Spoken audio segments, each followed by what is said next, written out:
আসসালামু আলাইকুম। আজকে আমরা দেখব অষ্টম শ্রেণীর গণিত বইয়ের সেট অনুসরণের 21 নম্বর প্রশ্নের সমাধান। 21 নম্বর প্রশ্নটা হচ্ছে পি এবং কিউ যথাক্রমে 21 এবং 35 এর সকল গুণনীয়কের সেট হলে পি ইউনিয়ন কিউ নির্ণয় করো। ঠিক আছে, সমাধান হচ্ছে 21 এর গুণনীয়কগুলো হলো 1, 3, 7, 21, অর্থাৎ 21 সংখ্যাটি যে সংখ্যাগুলো দিয়ে ভাগ যাবে সেগুলো হচ্ছে 21 এর গুণনীয়ক। একে পি সেট দ্বারা প্রকাশ করলাম। এবার 35 এর গুণনীয়কগুলো হলো, অর্থাৎ 35 যে যে সংখ্যা দ্বারা ভাগ যাবে সেগুলো কি কি দ্বারা ভাগ যাবে? 35, 1, 5, 7, 35 দ্বারা। এগুলোকে আমি কিউ সেট দ্বারা প্রকাশ করলাম। এবার কি করবো? আমি পি ইউনিয়ন কিউ নির্ণয় করব। ঠিক আছে, পি ইউনিয়ন কিউ নির্ণয় করব। ওকে,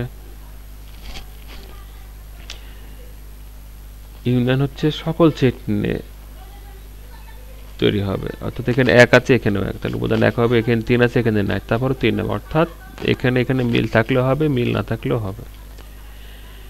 এবার 22 নম্বর প্রশ্ন হচ্ছে কোন ছাত্রাবাসে 65% ছাত্র মাছ পছন্দ করে, 55% ছাত্র মাংস পছন্দ করে এবং 40% ছাত্র উভয় খাদ্য পছন্দ করে। প্রশ্ন নম্বর ক, সংক্ষিপ্ত বিবরণ সহ উভয় তথ্যগুলোকে ভেন চিত্রের মাধ্যমে প্রকাশ করো। ঠিক আছে, তাহলে আমি ধরে নিলাম সার্বিক সেট হচ্ছে ইউ, মাছ পছন্দ করে এদের সেট হচ্ছে এফ, মাংস পছন্দ করে এদের সেট হচ্ছে এম। মাছ মাংস উভয় খাদ্য পছন্দ করে, তাহলে কি হবে? মাছের সেট ইউনিয়ন মাংসের সেট।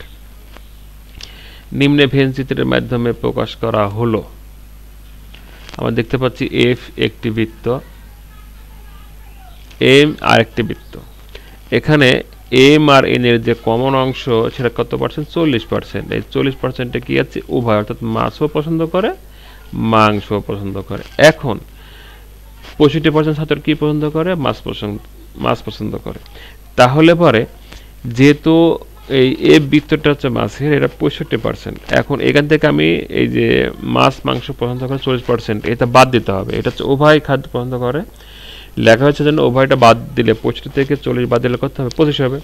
এবার মাংস পছন্দ করে কত পার্সেন্ট? 55%। ঠিক আছে, 55 থেকে 40 বাদ দিলে কত পার্সেন্ট? 15%। অর্থাৎ এই 25% হচ্ছে শুধু মাছ পছন্দ করে আর 15% শুধু মাংস পছন্দ করে। খ নম্বর, উভয় খাদ্য পছন্দ করে না, তাদের সংখ্যা নির্ণয় করবে। ঠিক আছে, উভয় খাদ্য পছন্দ করে এরা হচ্ছে 40%, মাছ পছন্দ করে 65%, মাংস পছন্দ করে, শুধু মাছ পছন্দ করে, তাহলে শুধু মাছ, অর্থাৎ এরা মাংস পছন্দ করে না, কিন্তু 40% যে মাছ মাংস উভয় পছন্দ করে, তাহলে এটা কি করতে? বাদ দিতে হবে। কোত্থেকে বাদ দেবো? মাছ পছন্দ করে এদের সংখ্যা থেকে বাদ দেবো। তাহলে 25% হচ্ছে মাছ পছন্দ করে, আর 40% উভয় খাদ্য। উভয় খাদ্য মানে কি? মাছ মাংস দুটো পছন্দ করে। তাহলে কি হবে? এটা আমি বাদ দিয়ে দেবো। এটা বাদ দিলে কি হবে? আমার 25%। 25%-এ কি হলো? এটা আমার শুধু মাছ পছন্দ করে। এবার মাংস পছন্দ করে কত পার্সেন্ট? 55%। শুধু মাংস পছন্দ করে, তাহলে আমি কি করবো? 40% বাদ দেবো। কেন বাদ দেবো? কারণ 40% ছাত্র মাছ মাংস দুটোই পছন্দ করে। আমি যে 15% নির্ণয় করলাম, এটা হচ্ছে শুধু মাংস পছন্দ করে। এবার মোট ছাত্র যারা মাছ মাংস এবং উভয় খাদ্য পছন্দ করে, অর্থাৎ 25% ছাত্র মাছ পছন্দ করে, 40% ছাত্র উভয় খাদ্য পছন্দ করে, 15% ছাত্র শুধু মাংস পছন্দ করে। তাহলে মোট কত হলো? 80%। অর্থাৎ 80% ছেলে মেয়ে মাছ মাংস কিছু না কিছু একটা বা দুটো খাদ্য অবশ্যই পছন্দ করে। এবার পছন্দ করে না, কোনো খাদ্যই পছন্দ করে না, কি হবে? আমার মোট ছাত্র কত? 100%। তাহলে আমি কত বাদ দেবো? 80%। কেন বাদ দেবো? কারণ 80% ছেলে মেয়ে আমাদের কিছু না কিছু খাদ্য পছন্দ করে, অর্থাৎ মাছ মাংস কোনো একটা না পছন্দ করে। তাহলে বিয়োগ দিলে কথা 20%, অর্থাৎ এই 20% ছেলে মেয়ে কোনো খাদ্যই পছন্দ করে না।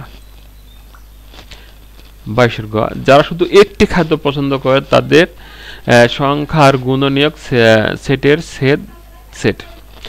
শুধু মাছ পছন্দ করে 25 জন, শুধু মাংস পছন্দ করে 15 জন। তাহলে ঠিক আছে, 25-এর গুণনীয়ক মানে হচ্ছে 25 সংখ্যাটা কি দ্বারা ভাগ যাবে? 1, 5, 25। 15-এর গুণনীয়ক অর্থাৎ 15 সংখ্যাটা ভাগ যাবে কি? 1, 3, 5, 15 দ্বারা। তাদের সেট, কাদের সেট হবে? এবার যারা একটি খাদ্য পছন্দ করে তাদের সেট কি? প্রথম হচ্ছে মাছ পছন্দ করে, এর সেট ইউনিয়ন ইন্টারসেকশন যারা মাংস পছন্দ করে এদের সেট। তাহলে দুটোর মধ্যে কি মিল আছে? শুধু এক, এখানেও এক আছে, এখানেও এক, এখানে 5 আছে, এখানেও 5, এখানে 25, এখানে নাই, হবে না। এটা 5, এখানে 5 হয়েছে, এটা 15, এখানে 15 না, এটা হবে না। তাহলে কি কি মিল আছে? 1 আর 5। তাহলে যারা শুধু একটি খাদ্য পছন্দ করে তাদের কি সংখ্যার গুণনীয়কের সেট।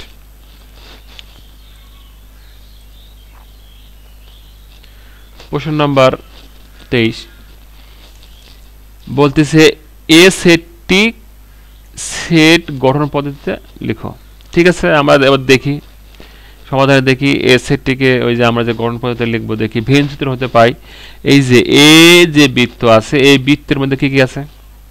3 আছে, 4 আছে, 5 আছে, 6 আছে। তাহলে 3, 4, 5 হলো এই সেটের উপাদান। এবার কি করবো? এটাকে আমরা গঠন পদ্ধতিতে প্রকাশ করবো। ঠিক আছে, তাহলে আমাকে কি লিখতে হবে? A is equal to open second bracket দিয়ে এক্স। কেন এক্স লিখবো? কারণ এটা সকল সেটের ক্ষেত্রে গঠন পদ্ধতির ক্ষেত্রে এক্স হচ্ছে আমি এই এ সেটের উপাদানগুলোকে এক্স এর মাধ্যমে কি করবো? প্রকাশ করবো। এজন্য এক্সটা লিখতে হবে। ঠিক আছে, ওকে। বা সাজ দ্যাটের অর্থ হচ্ছে এই এ সেটের উপাদানগুলো কিরূপ হবে, কিরকম। তাহলে এই আমরা দেখতে পাচ্ছি 3, 4, 5, 6 এইগুলো হচ্ছে কি আপনার স্বাভাবিক সংখ্যা। তাই এখানে লিখতে হবে এক্স কি সংখ্যা? স্বাভাবিক সংখ্যা। আচ্ছা, স্বাভাবিক সংখ্যা তো কোটি কোটি আছে, 1 থেকে শুরু হয়ে কোটি কোটি মানে অসংখ্য আছে। তাহলে পরে আমরা এখানে দেখতে পাচ্ছি এই স্বাভাবিক সংখ্যাগুলো 3 থেকে 6 পর্যন্ত আছে। তাহলে আমাকে লিখতে হবে এই এক্স এর মান কত হবে? 3 থেকে শুরু হয়ে 6 পর্যন্ত। অর্থাৎ এই শর্তটা বলতেছে এক্স এর মান 3 এর সমান অথবা বড়, আবার এক্স এর মান 6 থেকে ছোট অথবা সমান। নাম্বার খ, এ বি সি কে তালিকা পদ্ধতিতে প্রকাশ করো। ঠিক আছে, তালিকা পদ্ধতিতে আমরা প্রকাশ করতে পারি। এ কে তো আমি ক তে প্রকাশ করলাম। এবার বি, এই যে এটা হচ্ছে আপনার বি সেট। তাহলে বি সেটকে যদি আমি প্রকাশ করি তাহলে কত হচ্ছে? 4, 5, 8, 9, 4, 5, 8, 9। ঠিক আছে, এবার সি সেট 5, 6, 7, 8। ওকে, ঠিক আছে। এবার কি করব? এ ইন্টারসেকশন সি, এ আর সি এর ইন্টারসেকশন আমরা করব। ইন্টারসেকশন যদি আমরা করি তাহলে মিলগুলো এই সিনের অর্থ হচ্ছে মিলগুলো নিতে হবে। কি কি মিল আছে? 5 আর 6, এখানেও 5, এখানে 5, তাহলে 5 হবে। আর এবার কি জন্য করবো? এ ইউনিয়ন বি, ইউনিয়ন অর্থ হচ্ছে মিলগুলো, শুধু মিল নিতে হবে। সরি এ ইউনিয়ন অর্থ সবগুলো নিব আমি, মিল থাকলেও নিব, মিল না থাকলেও নিব। 3, 4, 5, 6 হবে, 8, 9 এটা হবে।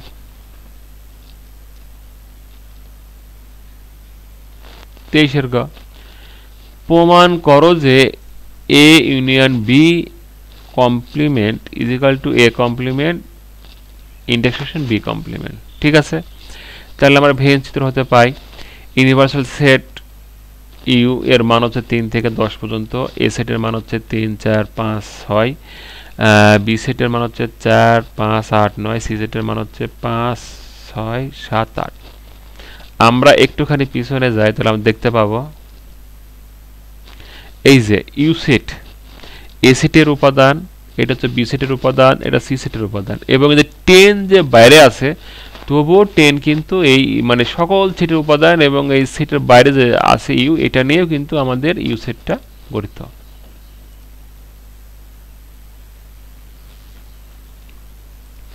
আচ্ছা, তাহলে আমরা এগুলা পেলাম, এই সেটগুলো universal set, A set, B set, C set.